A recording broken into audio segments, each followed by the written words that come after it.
नमस्कार साथियों, मैं हूं अमित देव शर्मा और आप देख रहे हैं यूट्यूब चैनल द बेस्ट ज्ञान।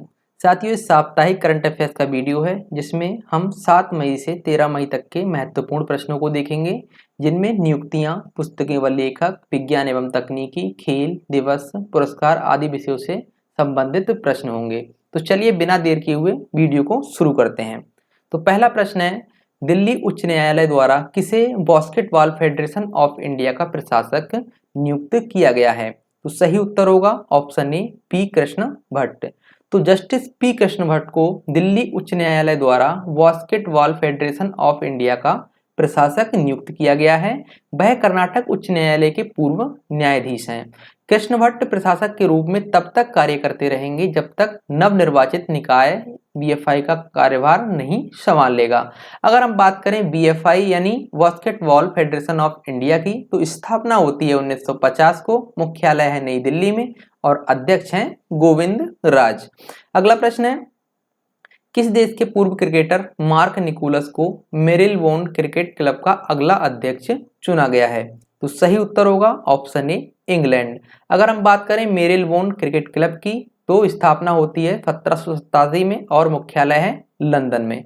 अगला प्रश्न है, एक्सेंचर इंडिया के कंट्री मैनेजिंग डायरेक्टर के रूप में किसे नियुक्त किया गया है? तो सही उत्तर होगा ऑप्शन सी अजय विज। अगर हम बात करें एक्सेंचर इंडिया के बारे में, तो स्थापना होती है 1989 में और मुख्यालय है डबलिन आयरलैंड में। अगला प्रश्न है, डॉक्टर विनीत जोशी को किस राज्य के मुख्य सचिव के रूप में नियुक्त किया गया है? तो सही उत्तर होगा ऑप्शन ए मणिपुर। तो डॉक्टर विनीत जोशी को मणिपुर राज्य का मुख्य सचिव नियुक्त किया गया है। वह डॉक्टर राजेश कुमार का स्थान लेंगे। तो अगला प्रश्न है, लॉर्सन एंड टर्बो के अध्यक्ष के रूप में किसे नियुक्त किया गया है? तो सही उत्तर हो जाएगा option A S N Subramanyam. तो लॉर्सन एंड टर्बो के अध्यक्ष के रूप में एस एन सुब्रमण्यम को नियुक्त किया गया है। वह ए एम नाइक का स्थान लेंगे। अगर हम बात करें लॉर्सन एंड टर्बो की, तो स्थापना होती है 1938 में और इसका मुख्यालय है चेन्नई में।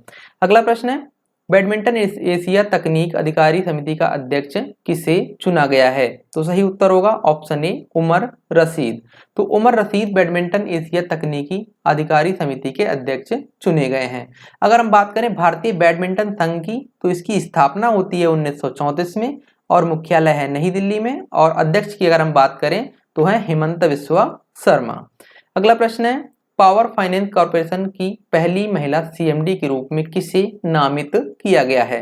तो सही उत्तर हो जाएगा ऑप्शन डी परमिंदर चोपड़ा। तो परमिंदर चोपड़ा को भारत की सबसे बड़ी गैर बैंकिंग वित्तीय कंपनी पावर फाइनेंस कॉर्पोरेशन की पहली सीएमडी के रूप में नामित किया गया है। अगला प्रश्न है, 13वें भारत रत्न डॉक्टर अंबेडकर अवार्ड से किसे सम्मानित किया गया? बहुत ही महत्वपूर्ण प्रश्न है, याद रखिएगा। सही उत्तर होगा ऑप्शन बी, यहाँ पर है योगी आदित्यनाथ।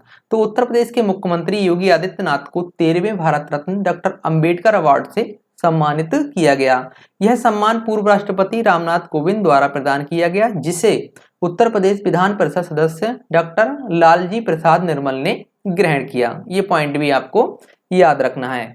अगला प्रश्न है, राष्ट्रपति द्रौपदी मुर्मू द्वारा वर्ष 2023 में कितने वीरता पुरस्कार यानी शौर्य चक्र व कीर्ति चक्र प्रदान किए गए हैं? तो सही उत्तर होगा ऑप्शन सी 37। तो इसकी जो पुरस्कारों की सूची है वो जल्दी ही अपडेट कर दी जाएगी।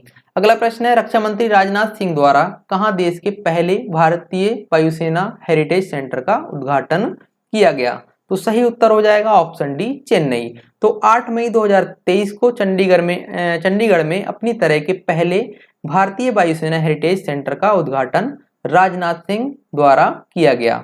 अगला प्रश्न है, अगले प्रश्न से पहले आपको बता दें कि हमारी टीम द्वारा करंट अफेयर मेंबरशिप प्रोग्राम चलाया जा रहा है, जिसमें आप जुड़ सकते हैं और इसमें डेली करंट अफेयर्स जो है वो आपको डिटेल्स में प्राप्त होगा और स्टैटिक जीके भी प्राप्त होती रहेगी। अगर हम बात करें इस मेंबरशिप की, तो ये केवल करंट अफेयर मेंबरशिप ना होके द बेस्ट ज्ञान की मेंबरशिप है, जिसमें आपके सभी जो प्रोग्राम है उन पे छूट मिलेगी।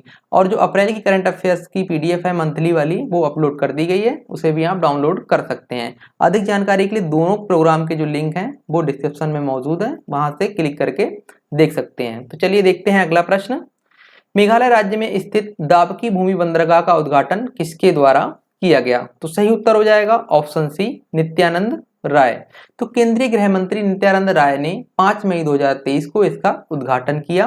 तो दाबकी भूमि बंदरगाह मेघालय में पश्चिम जयंतिया हिल्स में स्थित है। अगला प्रश्न है, भारतीय सेना द्वारा कहाँ बुलंद भारत अभ्यास का आयोजन किया गया? तो सही उत्तर हो जाएगा ऑप्शन बी, अरुणाचल प्रदेश। अगला प्रश्न है, 42वें आसियान शिखर सम्मेलन का आयोजन हाल ही में कहाँ शुरू हुआ? तो सही उत्तर होगा ऑप्शन सी, इंडोनेशिया। तो इंडोनेशिया के जकार्ता में 8 मई को आसियान शिखर सम्मेलन का आयोजन शुरू हुआ। अगर हम बात करें इसकी थीम की, तो ASEAN affairs epicentre of growth है इसकी थीम, तो थीम याद रखिएगा। अगर हम बात करें आसियान की, तो इसकी स्थापना होती है 8 अगस्त 1967 को, मुख्यालय है जकार्ता यानी इंडोनेशिया में। और सदस्य देशों की हम बात करें तो इसमें 10 सदस्य देश हैं, जिसमें Brunei, Darussalam, Cambodia, Myanmar, Philippines, Singapore, Thailand, Vietnam शामिल है। तो अगला प्रश्न देखते हैं, 6वें अंतर्राष्ट्रीय हिंद महासागर सम्मेलन का आयोजन कहाँ शुरू हुआ? तो सही उत्तर होगा ऑप्शन ए, बांग्लादेश। तो बांग्लादेश के ढाका में 12 मई से 6वें अंतर्राष्ट्रीय हिंद महासागर सम्मेलन का आयोजन शुरू हुआ है, जो 13 मई तक आयोजित होगा। अगला प्रश्न है, वनडे क्रिकेट में सबसे तेज 5000 रन बनाने वाले खिलाड़ी हाल ही में कौन बने हैं? तो सही उत्तर होगा ऑप्शन सी, बाबर आजम। तो पाकिस्तानी क्रिकेट खिलाड़ी बाबर आजम ने एक दिवसीय क्रिकेट में सबसे तेज 5000 रन बनाने का रिकॉर्ड बनाया है। उन्होंने 97 पारियों में 5000 रन पूरे किए हैं। अगर हम बात करें इनसे पहले ये रिकॉर्ड किसके नाम था, तो इनसे पहले ये रिकॉर्ड दक्षिण अफ्रीका के हाशिम अमला के नाम था। उन्होंने 101 पारियों में 5000 रन पूरे किए थे। ये पॉइंट भी आपको याद रखना है। अगला प्रश्न है, भाला फेंक खिलाड़ी नीरज चोपड़ा ने दोहा डायमंड लीग में 88.67 होगा, ठीक है, 88.67 होगा, ये सही कर लीजिएगा, मीटर का थ्रो करके कौन सा पदक जीता है? तो सही उत्तर हो जाएगा ऑप्शन ए, स्वर्ण पदक। तो उन्होंने 88.67 मीटर का थ्रो करके स्वर्ण पदक जीता है। अगला प्रश्न है, दक्षिण कोरिया में आयोजित एशियाई भारोत्तोलन चैंपियनशिप में भारत ने कुल कितने पदक जीते हैं? तो सही उत्तर होगा ऑप्शन सी, 3 पदक।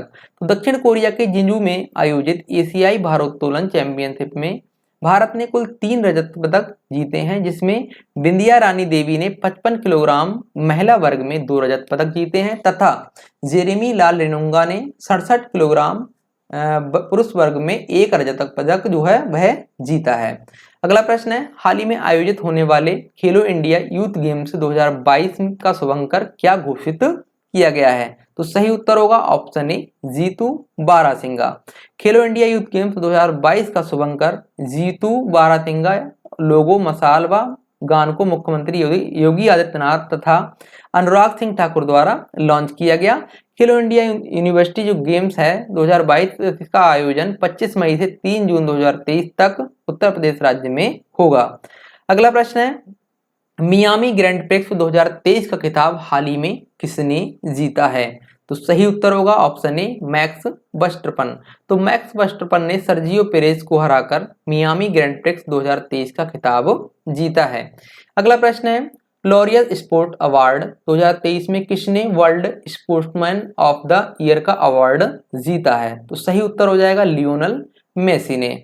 अगला प्रश्न है, आईसीसी द्वारा अप्रैल 2023 माह के लिए किसे ICC men's player of the month चुना गया है? तो सही उत्तर हो जाएगा यहाँ पर ऑप्शन डी, फकर जमान। तो आईसीसी द्वारा अप्रैल 2023 माह के लिए ICC men's player of the month के रूप में फकर जमान जो कि पाकिस्तान के हैं इन्हें चुना गया है। वहीं ICC women's player of the month के रूप में नारोमोल चाइवेई जो कि थाईलैंड की हैं को चुना गया है। अगर हम बात करें आईसीसी की, तो मुख्यालय है इसका दुबई यानी संयुक्त अरब अमीरात में, और स्थापना इसकी होती है 15 जून 1909 को। अगला प्रश्न है, अंतर्राष्ट्रीय बास्केटबॉल महासंघ द्वारा वर्ष 2027 में आयोजित होने वाले मेंस बास्केटबॉल विश्व कप के लिए किस देश को मेजबान चुना गया है? बहुत ही महत्वपूर्ण प्रश्न है, याद रखिएगा भाई साहब। तो सही उत्तर हो जाएगा ऑप्शन डी, कतर। तो वर्ष 2027 में आयोजित होने वाले मेंस बास्केटबॉल विश्व कप के मेजबान देश के रूप में कतर को चुना गया है। अगर हम बात करें अंतर्राष्ट्रीय बास्केटबॉल महासंघ की, तो गठन होता है 18 जून 1932 को, और मुख्यालय है इसका मिस स्विट्जरलैंड में। अगला प्रश्न है, किस देश को एशियाई कबड्डी चैंपियनशिप 2023 की मेजबानी के लिए चुना गया है? तो सही उत्तर हो जाएगा ऑप्शन बी, दक्षिण कोरिया। तो एशियाई कबड्डी चैंपियनशिप 2023 की मेजबानी के लिए दक्षिण कोरिया को चुना गया है। इन चैंपियनशिप का आयोजन जो है वह 27 जून से 30 जून 2023 तक होगा। इसका जो पिछला संस्करण था वह ईरान में वर्ष 2017 में आयोजित हुआ था। अगला प्रश्न है, आईपीएल में सबसे तेज 50 रन बनाने वाले खिलाड़ी हाल ही में कौन बने हैं? तो सही उत्तर होगा ऑप्शन सी, यशस्वी जायसवाल। तो जो यशस्वी जायसवाल हैं उन्होंने 12 गेंदों पर 50 रन बनाए हैं। अगला प्रश्न है, आईसीसी के नए ग्लोबल स्पॉन्सर के रूप में किसे चुना गया है? तो सही उत्तर होगा ऑप्शन बी, मास्टर कार्ड। तो आईसीसी के ग्लोबल स्पॉन्सर के रूप में मास्टर कार्ड को चुना गया है। मास्टर कार्ड से पहले आईसीसी का स्पॉन्सर भारत पे था, ये याद रखिएगा। तो मास्टर कार्ड की अगर हम बात करें तो स्थापना होती है 3 नवंबर 1966 को, मुख्यालय न्यूयॉर्क में है और इसके सीईओ हैं माइकल मीवैक। अगला प्रश्न है, किस राज्य की पुलिस द्वारा ऑपरेशन मर्यादा नामक एक विशेष अभियान चलाया जा रहा है? तो सही उत्तर हो जाएगा ऑप्शन डी, उत्तराखंड। भाई एक अभियान चलाया जा रहा है, इसे याद रखिएगा। अगला प्रश्न है, भारत की पहली पोड टैक्सी परियोजना किस राज्य में शुरू की जाएगी? तो सही उत्तर होगा ऑप्शन ए, उत्तर प्रदेश। तो पोड टैक्सी सेवा नोएडा के जेवर हवाई अड्डे को सेक्टर 21 में फिल्म सिटी से जोड़ेगी। अगला प्रश्न है, फिच रेटिंग द्वारा वित्त वर्ष 2023-24 में भारत की जीडीपी वृद्धि दर कितने प्रतिशत रहने का अनुमान लगाया गया है? तो सही उत्तर यहाँ पर हो जाएगा ऑप्शन ए, 6%। तो फिच रेटिंग द्वारा वित्त वर्ष 2023-24 में भारत की जीडीपी वृद्धि दर के अपने पूर्वानुमान 6.2% को घटाकर 6% कर दिया गया है।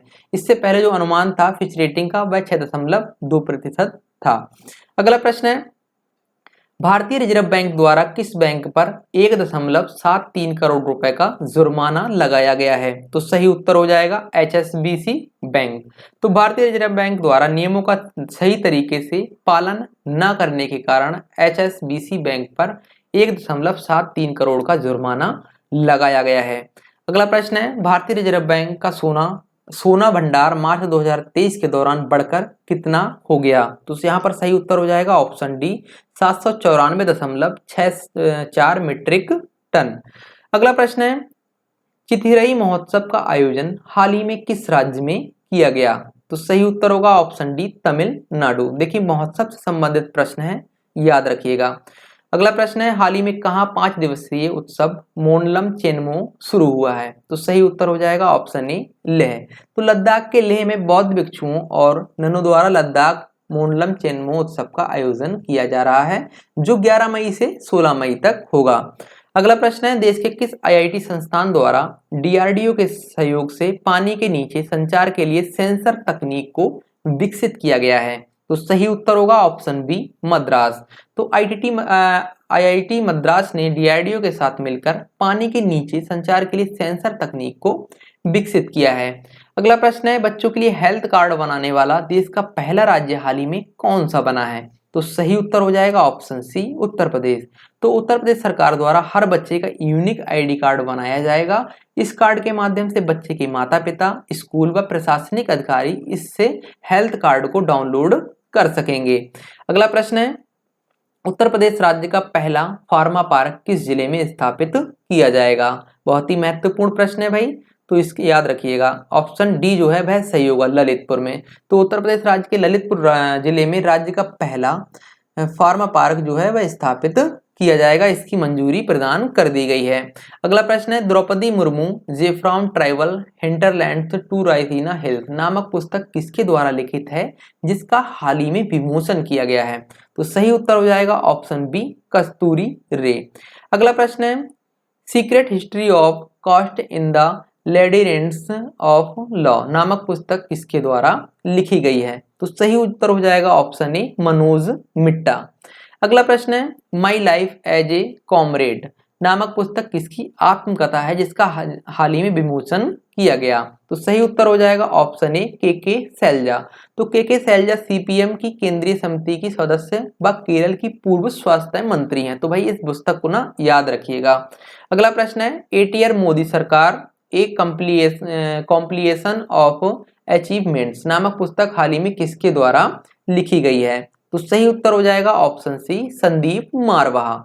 अगला प्रश्न है, the Indian metropolis deconstruction India's urban space नामक पुस्तक हाल ही में किसके द्वारा लिखी गई है? तो सही उत्तर होगा फिरोज वरुण गांधी। देखिए बहुत ही महत्वपूर्ण प्रश्न है, गांधी परिवार से संबंधित है। तो इसकी अगर हम व्याख्या की बात करें तो इंदिरा गांधी के पोते व संजय गांधी के बेटे वरुण गांधी द्वारा इस पुस्तक को लिखा गया, ये चीज आपको याद रखनी है। अगर हम बात करें वरुण गांधी की, तो वरुण गांधी वर्तमान में उत्तर प्रदेश के पीलीभीत जिले से लोकसभा सांसद हैं, ये पॉइंट भी आपको याद रखना है। अगला प्रश्न है, बच्चों के लिए हेल्थ कार्ड बनाने वाला देश का पहला राज्य हाल ही में कौन सा बना है? तो सही उत्तर इसका आपको पहले बता दिया गया है, उत्तर प्रदेश। अगला प्रश्न है, किस राज्य सरकार द्वारा आम जनता के लिए अपनी पहली एयर एम्बुलेंस सेवा शुरू की गई है? तो सही उत्तर होगा ऑप्शन बी, झारखंड। तो मुख्यमंत्री हेमंत सोरेन द्वारा झारखंड की पहली एयर एम्बुलेंस सेवा की शुरुआत की गई। यह सेवा रांची, धनबाद, जमशेदपुर, बोकारो, दुमका तथा गिरिडीह लोकेशन पर उपलब्ध होगी। अगर हम बात करें झारखंड की, तो राजधानी है रांची, मुख्यमंत्री हेमंत सोरेन है और राज्यपाल हैं सीपी राधाकृष्णन। अगला प्रश्न है, उत्तर प्रदेश राज्य का पहला फार्मा पार्क किस जिले में स्थापित किया जाएगा? देखिए रिपीटेड क्वेश्चन है, तो याद रखिएगा ललितपुर में। अगला प्रश्न है, राइट टू वॉक को लागू करने वाला देश का पहला राज्य हाल ही में कौन सा बना है? तो सही उत्तर होगा ऑप्शन सी, पंजाब। तो पंजाब राज्य सरकार द्वारा सड़कों पर सुरक्षित चलने के उद्देश्य से राइट टू वॉक लागू किया गया है। ऐसा करने वाला देश का पहला राज्य बन गया है, कौन सा? पंजाब। अगला प्रश्न है, किस देश की ओलंपिक पदक विजेता टोरी बॉबी का हाल ही में देहांत हो गया? तो सही उत्तर हो जाएगा ऑप्शन बी, अमेरिका। तो अमेरिकी धावक टोरो बेबी का 32 वर्ष की उम्र में देहांत हो गया। अगर हम बात करें टोरी बेबी की, तो वह 3 बार की ओलंपिक पदक विजेता रही थी। अगला प्रश्न है, समरेश मजूमदार का हाल ही में देहांत हो गया, वह क्या थे? तो यहाँ पर सही उत्तर हो जाएगा ऑप्शन सी, साहित्यकार। तो प्रसिद्ध बंगाली भाषा के साहित्यकार समरेश मजूमदार का 8 मई 2023 को देहांत हो गया। उन्हें वर्ष 1984 में उनके उपन्यास कालबेला के लिए साहित्य अकादमी पुरस्कार से सम्मानित किया गया था। देखिए ये प्रश्न जो है ना, याद रखिएगा पॉइंट में, कि अगर आपसे पूछ लिया जाए समरेश मजूमदार को किस वर्ष साहित्य अकादमी पुरस्कार से सम्मानित किया गया, तो 1984 जो है वह सही होगा। किस उपन्यास के लिए? कालबेला। अगला प्रश्न है, किस राज्य में हिंसा भड़कने के बाद अनुच्छेद 355 को लागू कर दिया गया? तो सही उत्तर हो जाएगा option C, option D, Manipur. तो केंद्र सरकार द्वारा राज्य में हिंसा भड़कने के बाद अनुच्छेद 355 को लागू कर दिया गया। अगला प्रश्न है, डोप टेस्ट में फेल होने के कारण एथलीट निजेल अमोस पर 3 वर्ष का प्रतिबंध लगाया गया है, वह किस देश की हैं? तो यहाँ पर सही उत्तर हो जाएगा ऑप्शन ए, बोत्सवाना। अगला प्रश्न है, रविंद्रनाथ टैगोर की जयंती हाल ही में किस तिथि को मनाई गई? तो सही उत्तर हो जाएगा ऑप्शन ए, 7 मई। तो रविंद्रनाथ टैगोर का जन्म 7 मई 1861 को हुआ था। तो उन्होंने भारत के राष्ट्रगान जनगण मन तथा बांग्लादेश के राष्ट्रगान आमार सोनार बांग्ला की रचना की थी। ये पॉइंट जो है वो आपको याद रखना है। अगला प्रश्न है, भारतीय नौसेना द्वारा कितने वर्ष की शानदार सेवा के बाद आईएनएस मगर को सेवा मुक्त कर दिया गया? तो सही उत्तर हो जाएगा ऑप्शन ए, 36 वर्ष। अगला प्रश्न है, बंगाल की खाड़ी में बने चक्रवाती तूफान का नाम मोचा किस देश ने रखा है? तो ये पॉइंट जो है ना बहुत अच्छे से आपको याद रखना है। चक्रवाती तूफान उठा था अभी बंगाल की खाड़ी में, जिसका नाम मोचा दिया गया है, किसने से देश ने दिया है? तो सही उत्तर होगा यहाँ पर ऑप्शन बी, यमन। तो भारत मौसम विभाग द्वारा इस चक्रवात का मुख्य असर पश्चिम बंगाल तथा उड़ीसा राज्य पर होने की संभावना जताई गई। यमन ने इस चक्रवात का नाम मोचा सुझाया है, जो यमन के शहर में मोचा से प्रेरित है। अगला प्रश्न है, नई इमारतों में गैस स्टोव के उपयोग पर प्रतिबंध लगाने वाला पहला अमेरिकी राज्य कौन सा बना है? तो सही उत्तर हो जाएगा ऑप्शन ए, न्यूयॉर्क। अगला प्रश्न है, सीमा सड़क संगठन यानी BRO द्वारा 7 मई 2023 को अपना कौन सा स्थापना दिवस मनाया गया? तो सही उत्तर होगा ऑप्शन ए, 64वां। अगर हम बात करें BRO के बारे में, तो इसकी स्थापना जो है वह 7 मई 1960 को हुई थी। अगला प्रश्न है, जम्मू कश्मीर के बाद देश के किस राज्य में लिथियम के भंडार मिले हैं? तो यहाँ पर सही उत्तर हो जाएगा ऑप्शन ए राजस्थान। तो राजस्थान राज्य के डेगाना यानी नागौरा में लिथियम के भंडार मिले हैं। यहाँ मिला भंडार, जो लिथियम का भंडार है वह जम्मू कश्मीर से काफी बड़ा है। भारत में पहली बार फरवरी 2023 के दौरान जम्मू कश्मीर में लिथियम भंडार पाया गया था, जिसकी मात्रा 5.9 मिलियन